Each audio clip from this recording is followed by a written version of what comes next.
Selamat malam. Assalamualaikum warahmatullahi wabarakatuh. Hari Senin malam bersama Kanal Kung dalam program Samudra Sastra seri keempat.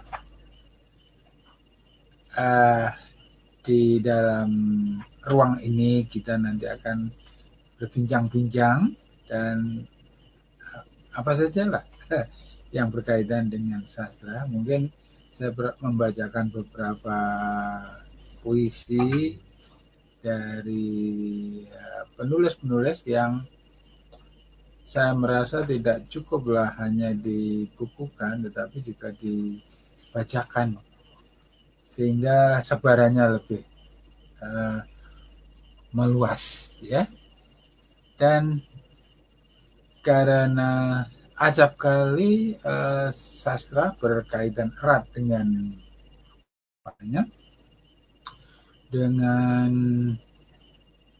seni rupa, jadi saya tergelitik juga untuk mengangkat masalah seni rupa ini dalam ruang ini juga.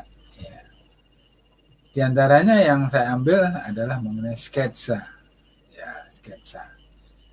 Bahkan seringkali juga para penyair itu memberi tema puisi-puisinya itu sebagai sebuah sketsa. Dan selama ini saya belum pernah juga melihat para sketsa itu memberi judul lukisannya dengan puisi.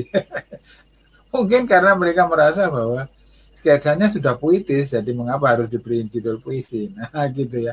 Tapi kalau seorang penyair memberi judul puisinya sketsa, mungkin karena dia ingin mengkomunikasikan ide, suasana kebatinan dari waktu dia melukis itu, ingin membuat sketsa dari apa yang nampak, ya, dan apa yang ingin dinyatakan dalam garis-garis yang ditarik. Baiklah, sahabat-sahabat, saya menemukan dua buah buku yang beberapa puisinya akan saya bacakan. Tadi saya sudah mengundang beberapa teman saya dengan mengirimkan link, tapi belum ada respon. Mungkin pertama belum tahu caranya masuk, nggak tahu pintunya, ya. Yang kedua mungkin belum siap, tapi saya berharap suatu saat ruang ini akan dipenuhi dengan para pembaca-pembaca puisi yang baik secara spontan maupun kita jadwalkan nanti, ya, hadir menyemarakkan Samudra Sastra ini. Oke. Sayang sekali saya tidak bisa membaca siapa yang hadir di sini karena saya berada di studio StreamYard. Mungkin kalau langsung di YouTube-nya saya belum tahu caranya nih. Baik, puisi yang akan saya ungkap atau saya bacakan nanti adalah puisi dari Radar Panjadahana, mantan ketua DKJ yang ini beberapa hari yang lalu wafat, ya. Ini Radar Panjadahana, ya. Kalau lalu aku judulnya. Dan yang satunya adalah puisi dari seorang bocah yang luar biasa, namanya Abinaya Gina Jamila. Pernah ke Jember ini, ya, bersama ayah ibunya, dan saya mendapat hadiah ini dari pelukis ini, penyair kecil ini, dan luar biasa, ya. Oke. Dan adapun buku sketsa yang akan saya cuplek beberapa tulisan di sana adalah buku puisi buku sketsa yang saya peroleh dari Mas Hamid Naban, judulnya Bersama IP Ma'ruf, Sang Empu Sketsa Menelusuri Kota Surabaya. Ini IP Ma'ruf. Sayang sekali tulisannya nggak kelihatan, ya. Oh ya, ini. Nah, itu. Kemudian yang ini adalah Amran Eko Prawoto. Nah, 6 sketsa Nusantara. Ini saya punya beberapa buku tentang sketsa, dan Um, Memang belum banyak buku seni rupa di penerbitan. Ada beberapa ya, yang di sini juga ada beberapa. Alhamdulillah, paling tidak bisa mengisi kebutuhan dari teman-teman yang ingin membaca literatur tentang seni rupa. Baiklah, saya akan bacakan dulu tentang sketsa dulu ya. Puisinya menyusul tidak banyak, mungkin kita hanya mengisi acara ini hanya 30 menit ya, karena kuota saya nyaris tinggal berapa jam nih untuk menuju tanggal 2 yang di reset lagi. Itu masih cukup lah ya, nanti tanggal 2 kita mulai kosong lagi ya. Jadi sketsa itu memang sebuah genre dari seni rupa yang lebih menunjukkan pada garis. Ada pemahaman tentang sketsa itu, mereka memahami sketsa sebagai sebuah draft ya, gambar awal sebelum dilukis atau digambarkan secara sempurna. Itu pengertian yang umum dipahami oleh masyarakat tentang apa sebetulnya sketsa itu. Sketsa bisa dibuat oleh siapa saja, oleh orang yang ingin merencanakan sesuatu, buat sketch dulu kan begitu ya.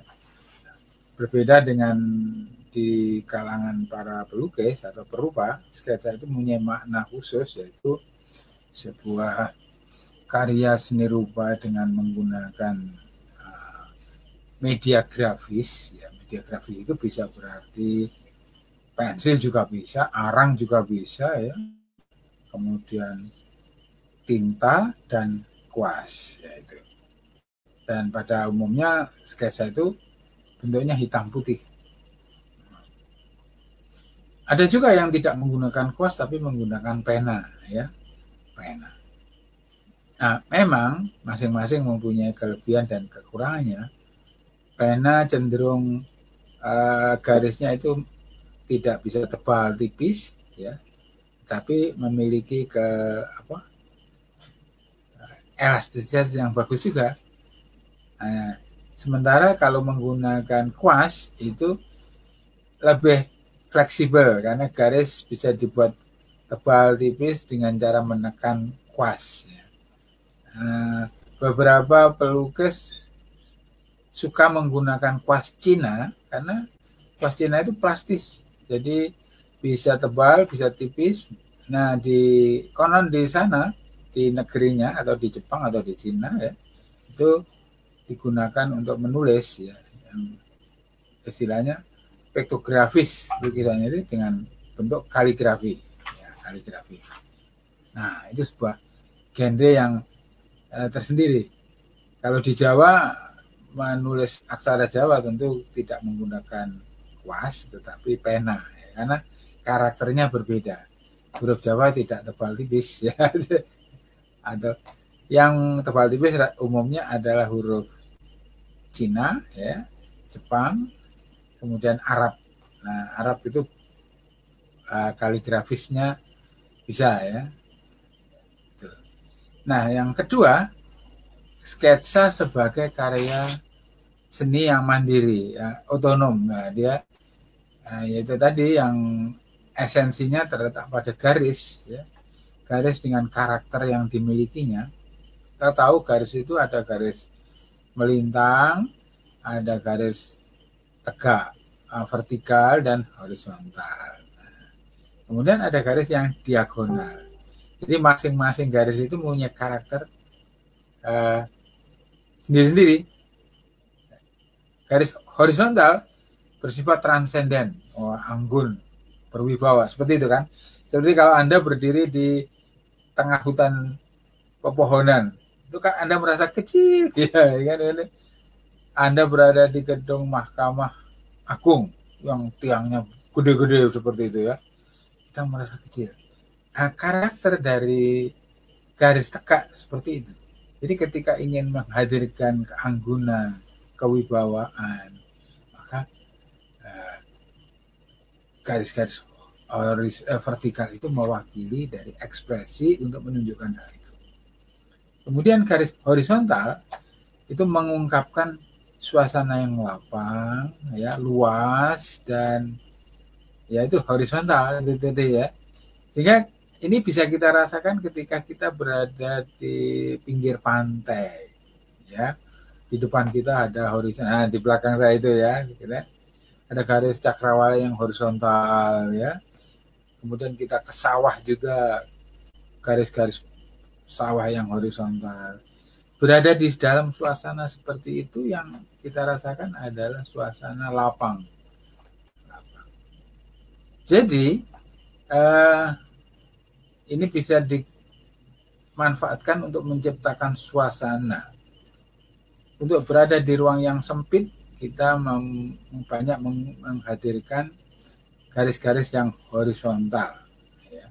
Sementara kalau kita berada di ruang yang lapang, kita bisa menghadirkan garis-garis yang vertikal. Ya, itu dalam menempatkan elemen-elemen atau dekorasi di tempat itu untuk menghadirkan suasana yang kita kehendaki. Nah, kalau saya menggunakan baju yang seperti ini, yang garis horizontal, saya kelihatan gemuk. Karena pandangan Anda digiring dari kiri ke kanan, dari kiri ke kanan, sehingga seolah-olah saya ini gemuk, padahal saya tidak gemuk amat sih. Tetapi kalau badan Anda gemuk, ingin terlihat langsing, gunakan baju yang bermotif atau coraknya itu garisnya vertikal, sehingga orang terbawa penglihatannya dari atas ke bawah tinggi. Itu namanya efek optik, ya. Efek optik itu efek yang muncul dari pengalaman visual kita dan mempengaruhi persepsi kita tentang objek yang kita hadapi. Ini efek optik, ya. Nah, kembali ke sketsa tadi. Sketsa memang di sisi awal itu memang media belajar bagi pemula. Sebelum kita menggambar itu biasanya kita oleh para pelatih kita, entah guru, entah pelukis, ya, itu melatih kita dengan membuat sketsa. Nah, sketsa. Jadi gaya membuat sketsa memang bermacam-macam. Mereka yang mempunyai tipe detail, dia akan menggambar dengan cermat elemen-elemen, bagian-bagian detail dari objek yang dia lihat. Tapi ada yang lebih simplistis, ya, atau minimalis gitu ya. Dia hanya mengambil esensi tertentu dari garis-garis yang nampak, sehingga detailnya dilupakan. Sehingga yang nampak itu bagian besar. Katakan Anda menggambar sebuah kendi, ya, atau yang digambar ada outline. Outline itu garis pinggir. Garis pinggir, ya. Tidak sampai menggambar arsir, ya, yang bayangan gelap terangnya tidak perlu bagi dia. Karena yang diutamakan adalah tampilan garis, gitu ya. Kemudian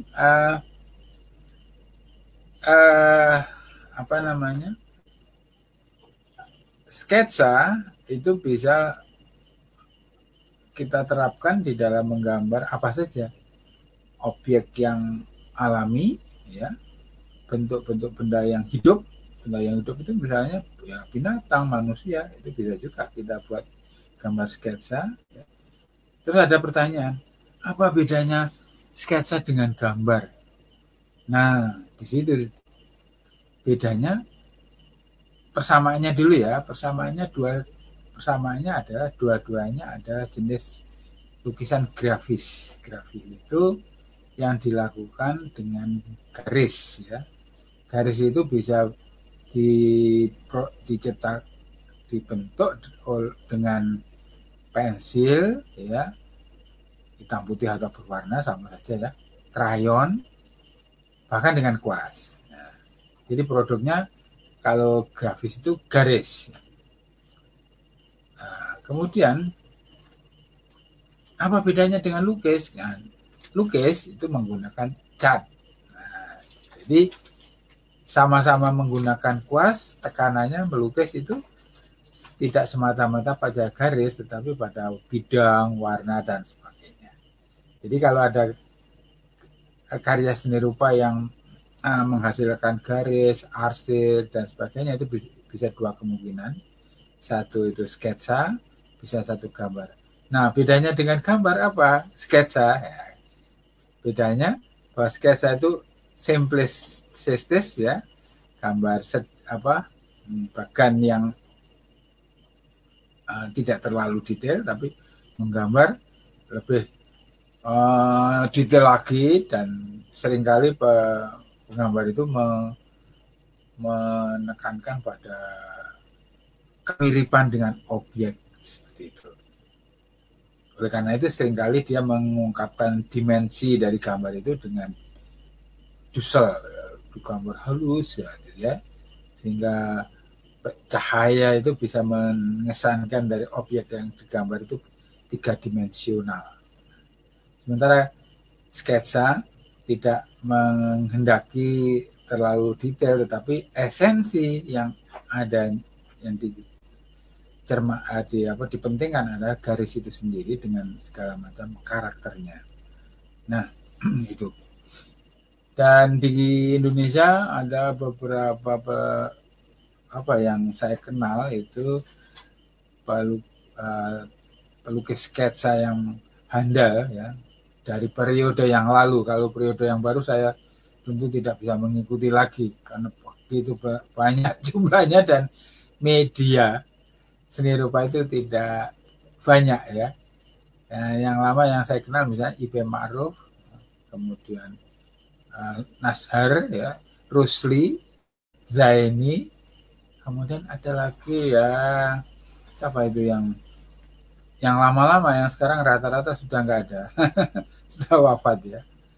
Tentu karena majalah seni rupa itu nyaris langka, dan kita mungkin bisa dapati dari media digital saja lewat internet ya. Nah, kemudian saya akan bacakan sedikit sepotong dari tulisan ini di buku ini, Amran Eko Prawoto ya. Asa intuisi ungkap ekspresi. Sketsa menjadi terminal terakhir bagi I.P. Ma'ruf dalam menyampaikan ekspresi dengan garis yang minimal, mampu menyampaikan ekspresi yang maksimal. Jadi lewat kesederhanaan garis itu, walaupun minimal garis-garisnya, tapi dia menyampaikan suatu maksimal. Di mata penggemar seni rupa, garis-garis itu tidak semata-mata mewakili bentuk-bentuk, tapi mewakili suasana, perasaan, dan sebagainya. Ya. Dengan melihat garis itu kita juga mengenal karakter pelukisnya, ya, misalnya. Jadi masing-masing pelukis mempunyai ciri-ciri tertentu yang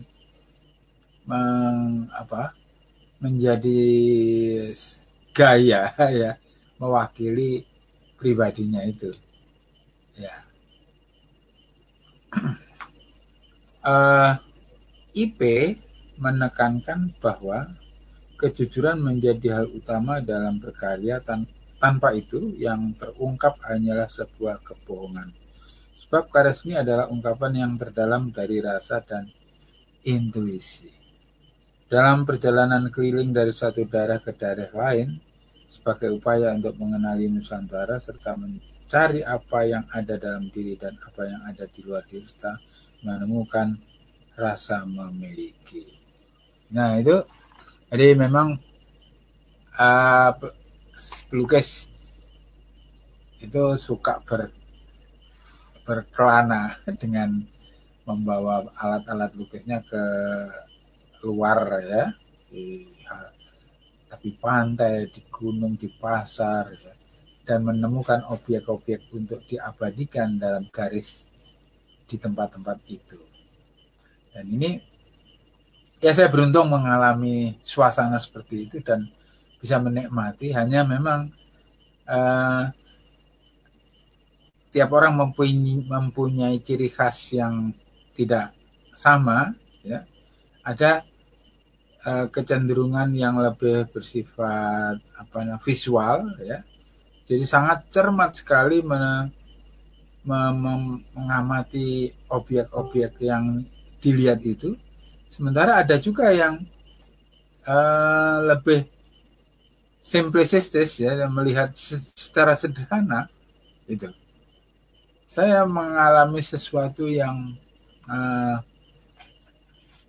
dalam persepsi saya itu luar biasa ketika saya membawa anak-anak asuh saya di sebuah sanggar anak-anak di Surabaya sekitar tahun 72 kalau tidak salah itu, ya. Saya membawa serombongan murid-murid saya ke kebun binatang di Surabaya, Wonokromo itu kan, ya. Nah, setelah masuk, mereka saya lepas. Oke, anak-anak, silahkan mencari tempat kamu sukai dan buatlah sketch atau gambar yang menarik untuk kamu ungkap dalam kertasmu itu, ya. Ada saya menemukan satu anak yang di depan kandang misalnya kandang monyet atau kandang apa gitu, mereka cermat gitu. Tapi ada anak yang diam saja bengong. Nah, saya lalu tidak berhenti di situ, tapi saya berkeliling mengamati yang lain. Nah, tidak lama kemudian saya mendengar sebuah pengumuman dari bagian informasi. Ada suara anak menangis, ya. Kemudian mengatakan begini penyiarnya, para pengunjung kebun binatang yang mempunyai putra, kami di sini ada seorang anak yang mencari, karena mungkin tadi terlepas dari orang, kemudian dia menangis, gitu. Silakan berhubungan dengan bagian informasi. Nah, ya itu sudah biasa kan di tempat umum seperti itu, ya. Nah, lalu saya tidak memperhatikan penuh kejadian itu, hanya ya sekilas saja. Nah, selesai kegiatan, ya, karya-karya anak-anak itu saya kumpulkan, kemudian saya gantung di tali yang saya bentangkan dari pohon ke pohon yang ada di kebun binatang itu, ibarat pameran dadakan, ya. Saya menemukan satu sketsa atau gambar, ya, yang agak nyeleneh gitu, ya. Tidak menggambar kandang, tidak menggambar binatang, tidak menggambar orang, tapi menggambar alang-alang, rumput yang tinggi. Ada anak yang berdiri miring di tengah itu tadi, dan ada tertulis ma gitu.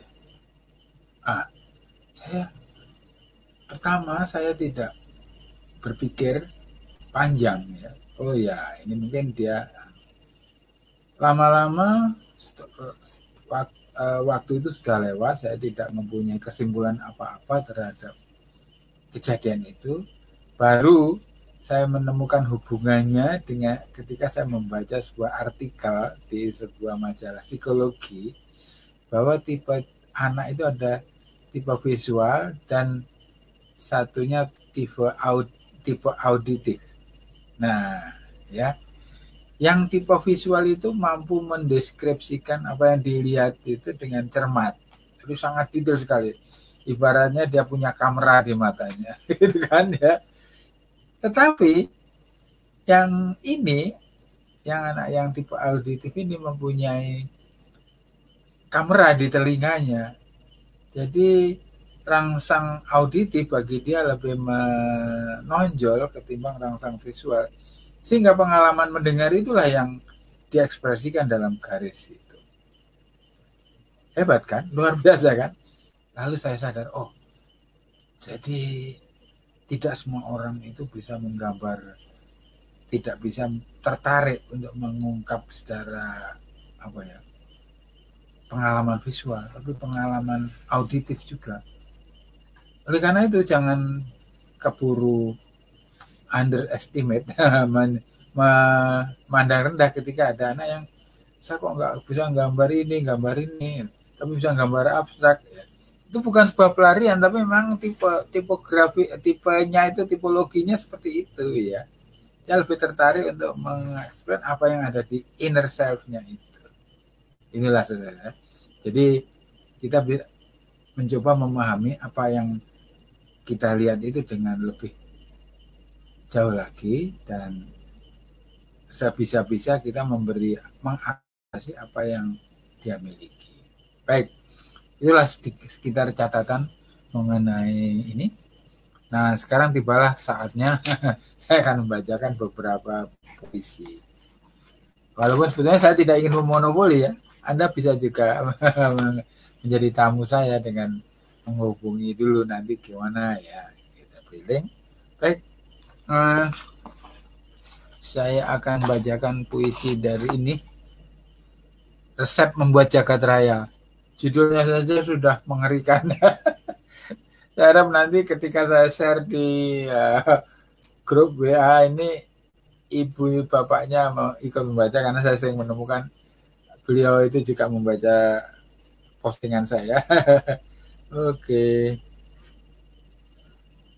Ini uniknya di buku puisi ini ya, buku yang sini bagian recto versus right dan left gitu ya. Itu teks yang sudah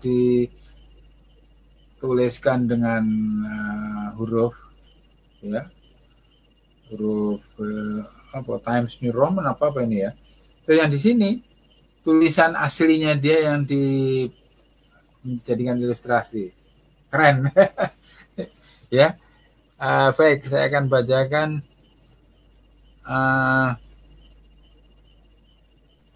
judulnya acak saja ya. Judulnya sih Resep Membuat Jagat Raya, tapi coba saya cari di mana puisi ini. Ini Resep Membuat Jagat Raya. Oh, ini kebetulan halaman 2 ya, jadi di depan sendiri. Saya pikir itu sajalah yang saya bacakan pertama ya. Nah, baik. Anda sudah penasaran nih nampaknya. Resep Membuat Jagat Raya. Ambil sebutir proton yang sangat kecil, lebih kecil dari pasir. Lalu lempar ke tempat jauh dan meledak lebih hebat. Dari letusan Gunung Merapi muncul jagat raya kosong. Seakan rumah ditinggal penghuni.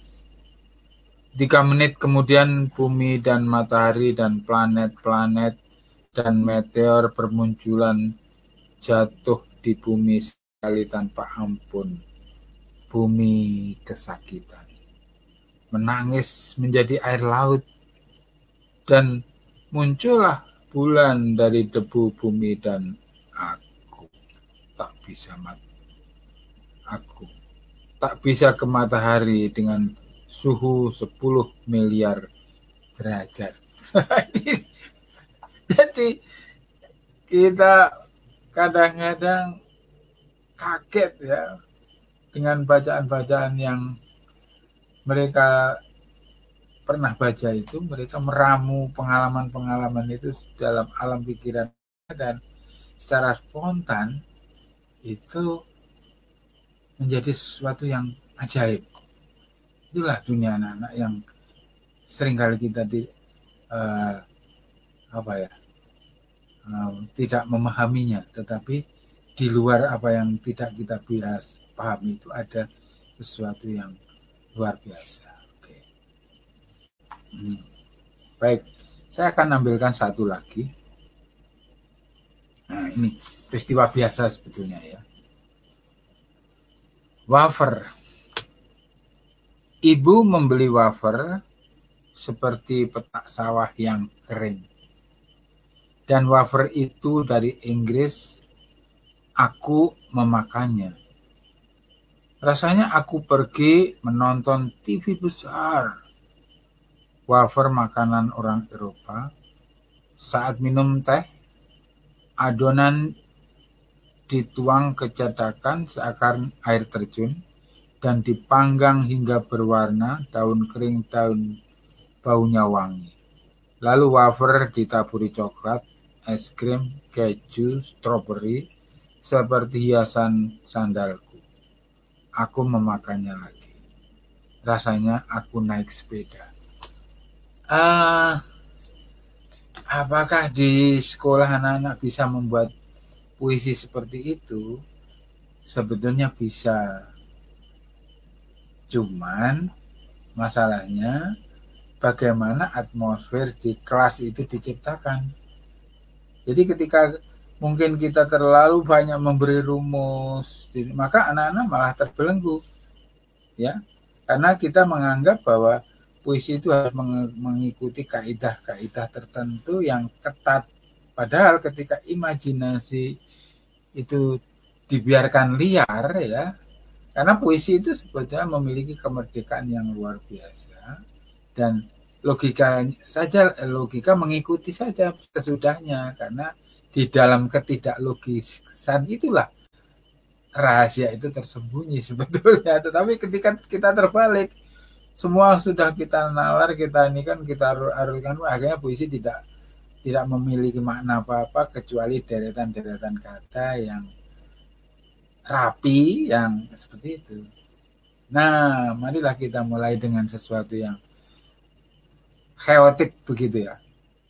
Kita kan tidak suka sesuatu yang chaotic, kaos gitu. Waduh, ini kaos. Nah, tetapi kita lihat ya, di dalam chaotic itu ada sesuatu yang tersembunyi yang justru menantang kita, memaksa intuisi kita untuk bekerja. Jadi mohon para guru di sekolah ya, beri kesempatan anak-anak dengan memberi contoh banyak puisi-puisi yang ditulis oleh orang terkenal saja lah. Lebih baik kita kenalkan dengan puisi orang-orang terkenal ya, puisi penyair-penyair terkenal ya, karena walaupun mereka tidak mengerti atau tidak paham, seperti yang dikatakan oleh saya lupa itu ya, puisi yang baik berkomunikasi sebelum dimengerti. Jadi biarkan saja anak-anak membaca itu, kemudian dia tidak mengerti, tetapi tentu berbeda dengan kita. Mari kita jujur saja, kalau kita sedang berhadapan dengan gadget, anak-anak lebih paham daripada kita kan. Mereka tidak cemas ketika melakukan kesalahan dalam mengetik dan sebagainya, tapi kita salah pencet saja sudah bingung, waduh nanti gimana ini. Nah, itu. Jadi anak-anak sebenarnya mampu menghubungkan hal-hal yang di luar pemikiran kita, termasuk di dalam membuat puisi. Oke. Jadi, dan puisi tidak perlu dikaitkan dengan pelajaran bahasa ya, tidak perlu. Tidak usah, tidak perlu. Wah, ini kan bukan pelajaran bahasa, nggak apa-apa. Pelajaran kimia pun Anda boleh mengajar puisi, dan puisi tentang kimia yang dipakai. Seperti yang saya bacakan tadi, bukankah itu masalah fisika, astronomi dan sebagainya, ya? Unsur kebahasaannya kita tidak terlalu memperhatikan awalan dan akhiran dan bagaimana, tapi yang muncul di sana itu adalah analogi, imajinasi, asosiasi, dan menjadi puisi yang luar biasa. Yang untuk saat ini kita hanya melihat sebagai rangkaian kata-kata yang ajaib dari anak-anak, tapi suatu ketika mungkin ada analis sastra yang menemukan sesuatu yang kita tidak pahami sekarang. Who knows? Oke. Baik, saya kira cukup saja ya, satu. Kemudian sekarang kita beralih ke Radar Pancadhana dengan judul Lalu Aku. Nah, ini Lalu Aku. Nah, saya akan milihkan satu puisi, dua saja nanti. Akumu di membran waktu. Akal pun tak bekerja. Senyum lenyap dari wajahmu saat itu. Ototmu mengeras, kenyal dan mengombak. Kelopak matamu mengatup, lidah mendesis, bau mulut menguap, dan jarimu mencengkeram. Di mana kau saat itu? Matamu menatap, pikiranmu ku terbang, tubuh bergoyang, mesin pendingin kini heater, telapakku melumat setengah bumi. Akal pun tak bekerja. Senyum lenyap dari wajahmu di beberapa saat itu.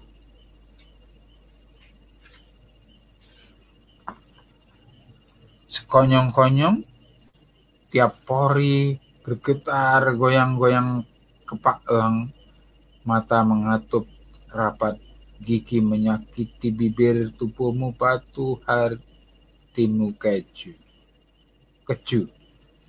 Siapa aku di beberapa saat itu? Aku meluruskan badan, setengahnya beku terdiam. Tak berani ambil kesimpulan, tanganku menyakitimu, lehermu es krim di lidahku. Hampir aku tak berdaya dan kaukah perempuanku? Akal pun tak bekerja.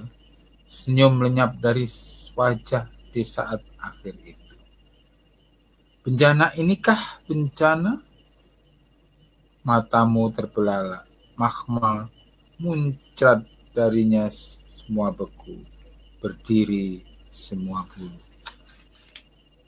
Satu jeritan di tenggorokan tertinggal tanda seru.